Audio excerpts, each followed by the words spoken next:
20 বছৰে সাঁতুৰি নৈ পাৰ হৈ বিদ্যালয়লৈ আহি আছে এজন শিক্ষক। শিক্ষকজনৰ কাহিনী এতিয়া চুই গৈছে সমগ্ৰ দেশবাসীক। নাম আব্দুল মালিক। এটা দিনেও চাকৰি জীৱনত ছুটি নোলোৱা এজন শিক্ষক।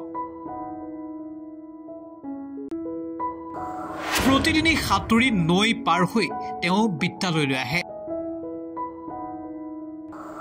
হাতত কিতাপৰ বেগ, কাপোৰ লৈ এবুকু পানীত সাঁতুৰি তেওঁ বিদ্যালয়লৈ আহে।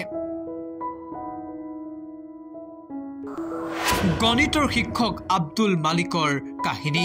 ছাত্ৰ ছাত্ৰীৰ বাবে সমগ্ৰ জীৱন তেওঁ উৎসৰ্গা কৰিছে। শিক্ষাদানৰ বাবে তেওঁ কোনোদিন দেখুওৱা নাই অজুহাত। বিগত 20 বছৰৰ অধিক সময় তেওঁ সাঁতুৰি নৈ পাৰ হৈ বিদ্যালয়লৈ অহা যোৱা কৰি আছে। কঠোৰ কণ্ট্ৰকময় জীৱন কটোৱাৰ পাছতো কোনোদিন অৱহেলা কৰি তেওঁ ছুটি লোৱা নাই।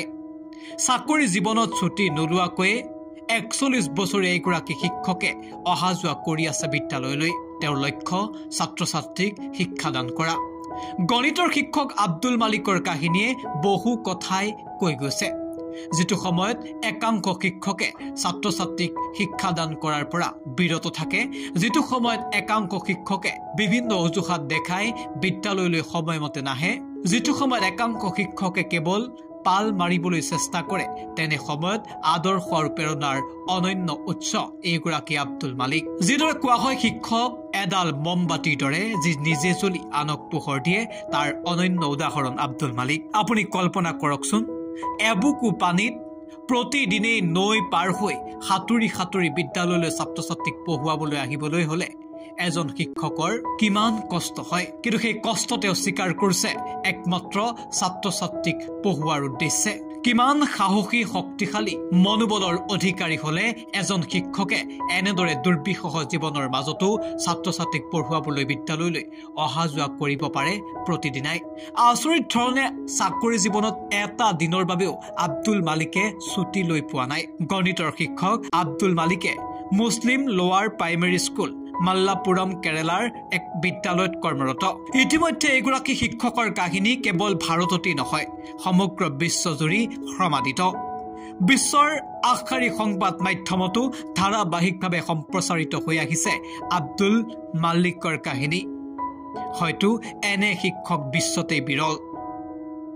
আপুনি এই ফটোগ্ৰাফছ কেইখন দেখি নিশ্চিতভাৱে অনুভৱ কৰিব পাৰিছে, হাতত চেণ্ডেল, কিতাপৰ বেগ আৰু কাপোৰ লৈ এটা দুৰ্গম পথেৰে এখন নদী প্ৰতিদিনেই সাঁতুৰি সাঁতুৰি পাৰ হৈ বিদ্যালয়লৈ আহি ছাত্ৰ ছাত্ৰীক পঢ়ুৱাই আকৌ সাঁতুৰি সাঁতুৰি নৈ পাৰ হৈ ঘৰলৈ যাবলৈ হলে এজন শিক্ষকৰ কিমান বেছি দৃঢ় মনোবল থাকিব লাগিব। প্ৰায় 1994 চনৰ পৰাই কেইবা কিলোমিটাৰ দূৰত্ব অতিক্ৰম কৰি নৈ পাৰ হৈ এইদৰে বিদ্যালয়লৈ অহা যোৱা কৰি আছে এগৰাকী শিক্ষকে।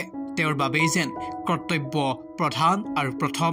এটা দিনৰ বাবেও বিদ্যালয় ক্ষতি কৰা নাই এইগৰাকী মহান শিক্ষকে। প্ৰথম অৱস্থাত তেওঁ বিদ্যালয়লৈ অহা যোৱা কৰিছিল বাছেৰে, কিন্তু বাছেৰে বিদ্যালয়লৈ অহা যোৱা কৰিলে সময়মতে তেওঁ বিদ্যালয় নাপাইছিল।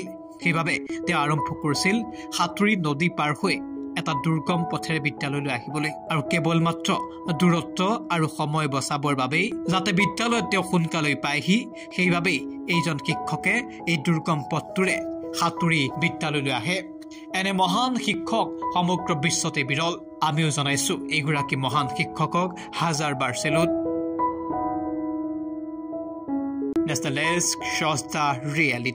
বিয়া, জন্মদিন বা আপোনাৰ যিকোনো বিশেষ অনুষ্ঠানৰ বাবে one stop solution Ambience banquets. আপোনাৰ প্ৰতিটো অনুষ্ঠানৰ বাবে এটাই শ্ৰেষ্ঠ স্থান, Guwahati's finest and luxurious banquet hall. Ambience banquets, perfect for every celebration. For booking, contact 7099013417 or visit 5th floor above Reliance Centro, RG Burwa Road, Guwahati.